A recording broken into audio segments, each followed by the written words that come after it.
let's look at what the Rome Statute is intended to cover. What first is the rationale for introducing the Rome Statute, right? And I just read from Jeffrey Robertson, who says, and he's written quite hugely on crime against humanity, struggle for global justice, and so on. And he says, the rationale for the court's creation is found in the belief that crimes, quote, that deeply shock the conscience of humanity, threaten world peace, or at least the well-being of the world. Now, so this is the scope of the crimes that we are talking about that are covered by the Rome Statute. And even if you look at the specifics of, say, the 3 crimes, genocide, for example, genocide is defined as killing or injuring people with intent to destroy entire national, racial, or religious groups. Entire. All right? And then crimes against humanity is the next crime. Acts such as murder, destruction, detention, rape, slavery, torture, committed as part of a widespread or systematic attack against any civilian population.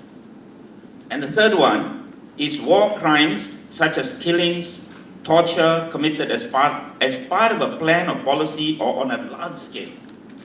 Now, why should anyone claim immunity with regard to the commission of these crimes? Never mind whether you are royalty, not royalty, head of state, not head of state. You want to commit these kind of crimes on such that are intended to wipe out entire populations. And the last one is waging a war, that you go on and attack another country, as the US did, US and UK did in Iraq, and so on and so forth. So why? What immunity are you seeking to claim against the commission of these heinous crimes that shock the entire community? So my take is that there is no business for anyone who will not have immunity within the country for killing for this kind of offenses, killing, rape, committing to slavery, waging a war within the country, and it cannot be a basis to seek immunity with regard to anywhere else.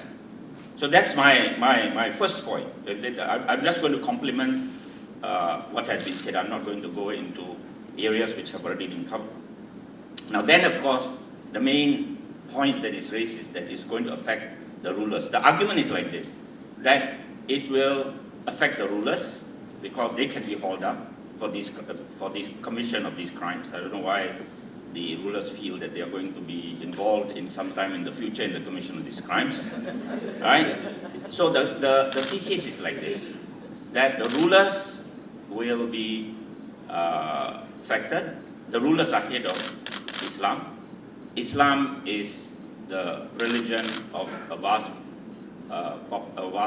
swathe of the ethnic population in this country. So race, so royalty, then religion, and then race is affected.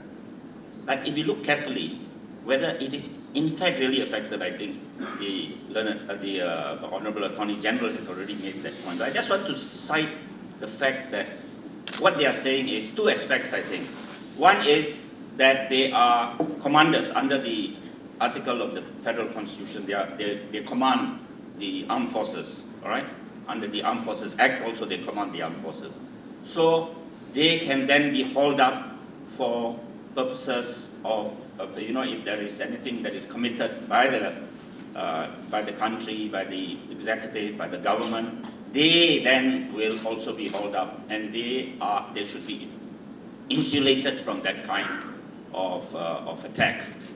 Now, first is that we must understand that in this country, rulers are constitutional monarchs.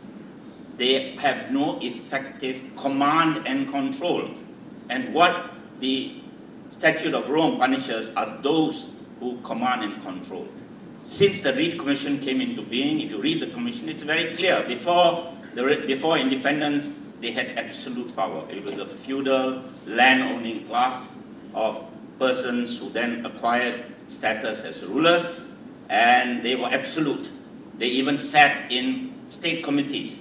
The executive committee, that the equivalent of the executive committee run by the Menteri Besars in the states, was actually chaired by the rulers of the state before the Reid Commission came into existence. All that was done away with. Reid Commission says they henceforth become constitutional monarchs, which means they act on advice.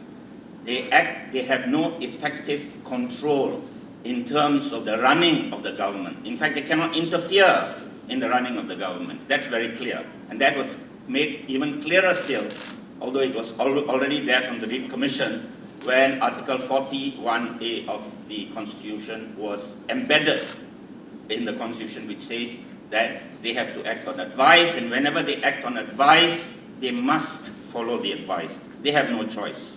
That is why this whole question of, the appointment, whether it is of the Attorney General's office or of the Chief Justice and so on, there is no, or the Menteri Besar of states, and that there is a specific provision which says that state constitutions must also embed this provision in their state constitutions. And if that provision is not there, then any act that is done inconsistent with that, or any provision that is inconsistent with that, will be nullified.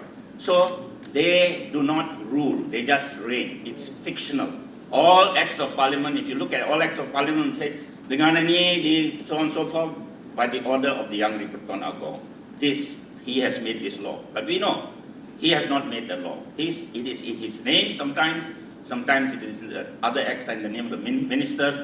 Constitutional monarchy means it is the rulers do not really rule. They are vested with power. They are not vested with they act on advice. They are vested with the nomenclature, but they do not exercise that power. And Article 28 is very clear. It is only those who have effective, right? I just read the Article 28, which responsibility of commanders and other superiors. And I say this because the argument that is raised by others, I won't mention who are the others, I think that will be made clear beyond peradventure, but is that, he is the king is the head of state, head of states can be acted against, and that he is the head of the armed forces. All right, that's in our constitution. It says a military commander or person effectively acting as a military commander shall be criminally responsible for crimes within the jurisdiction of the court committed by forces under his or her effective command and control. All right, so if the ruler is no more than a nominal constitutional monarch, he has no control over the army or the armed forces or any personnel involved in the armed forces. So it is incorrect, therefore, to suggest that they will be affected. So their powers and privileges also do not extend to treaties. If you look at Article 38.4, it says, no law directly affecting the privileges, positions, honors, or dignities of the rulers shall be passed without the consent of the Conference of Rulers. So the phrase is shall be passed, which means by act of parliament. It has nothing to do with international treaties. The executive is empowered under List 1 of the Federal Constitution, all right, to carry out all matters in reference to external affairs, which includes treaties, agreements, conventions, and so on and so forth. That power and that exercise of power is vested by the Federal Constitution in the government of the country. And we do hundreds of treaties. We do loads of treaties every day. I myself am involved in 2 or 3 treaties which we negotiate, and then the executive, which is the government of the day, not even the legislature, then enters into those treaty making. It has nothing to do with, there should be no interference in that by anybody else, especially those who have to act on advice of the government. I mean, this must be made clear.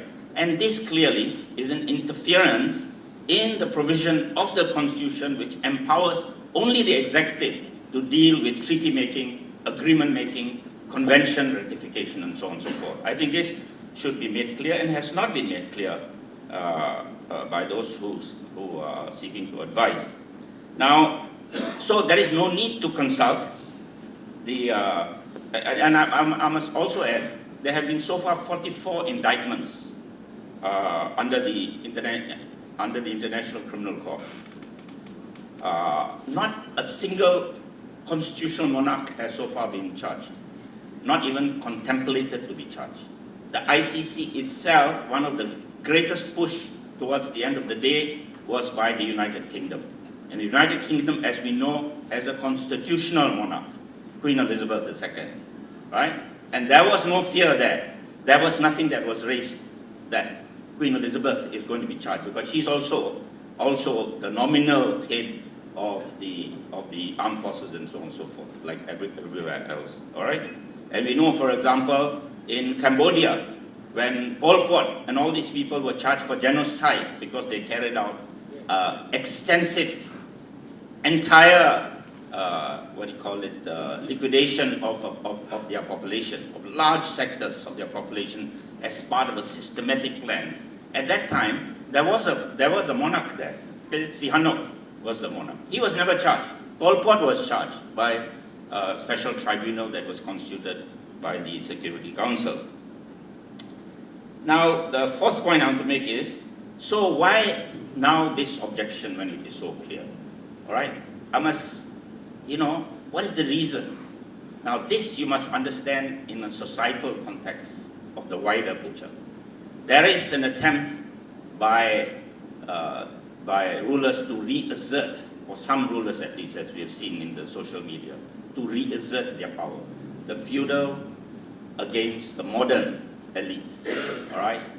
The thrust to want to reclaim, recapture what they feel, or some of them feel, is lost space. Many of them are also in business. It makes a big difference when, if you want to enter into business and you have no effective role in the political administration or in any way an ability to influence an outcome with regard to that. So these are the broader picture that you must also bear in mind, the societal context. And this is why some academics were then sought, some academics with a particular inclination in supporting that royalty aspect, why they were harnessed. I must let you know that our Ministry of Foreign Affairs, also, we have our Attorney General. He is the one who should be advising the King. He should be the one whose views should be sought by rulers, because he is the lead counsel for the entire government of our country that is running the country. The Minister of Foreign Affairs also wanted to include, if necessary, because if he has, in addition to the Attorney General, if he has to be attending the Conference of Rulers meeting, there was this informal Conference of Rulers meeting, he also wanted some experts. But those experts were not, the invitation was not accepted. Instead, we now learn that not in the presence of the Attorney General, who I believe was there, but somewhere else, there was this advice that was being given. So you must understand that this is intended to be a skewed advice, to propagate a particular viewpoint, to champion a particular viewpoint. It has nothing to do with the rights and wrongs, to examine closely the rights and wrongs of the Rome Statute and the rights and wrongs of joining or not joining the Rome Statute itself. So we must understand this bigger contestation that is taking place between a monarchy that wants to reclaim and recapture some powers and a modern elite or modern government that has culled the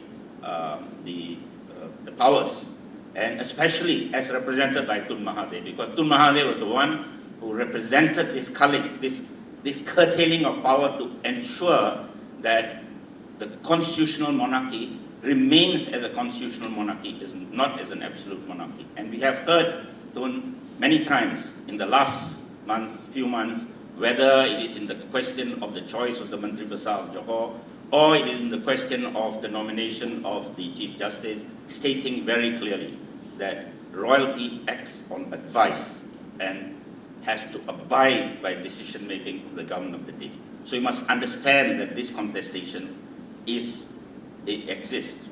And it is being harnessed by those who have lost power It is being harnessed by those who face very serious consequences.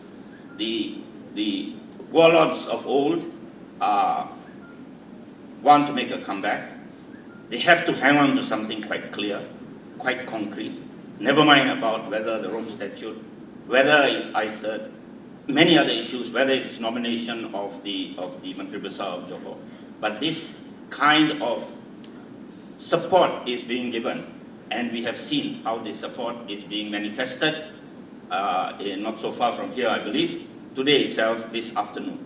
Why all kinds of issues are being lumped into for this quest to reclaim some power, to recapture some power by the old, and recapture some power by existing monarchs who wish to advance a particular cause. Now, the point, therefore, is that we must be alert to this wider picture itself. All right, we must understand that it is not just a question of saying that these are the provisions. I mean, the eloquence of the previous speakers make it very clear that if that ought also to be taken into account, brought into the equation in making a decision by the Conference of Rulers. So it's not only that, it's not a question of the moment where they said, oh, why didn't you tell me earlier? I didn't realize that, genocide and so on and so forth only relates to that. I didn't realize that Article 38(4) is in relation to our privileges, which will never be affected. So it's not that at all. So wider picture, reflect carefully. And as I said at the last forum in the University of Malaya, there's a saying I think in Kelantan they said there is reflect, ada udang sebalik batu. There is a prawn under that simple rock that you see on the seashore. I thank you very much.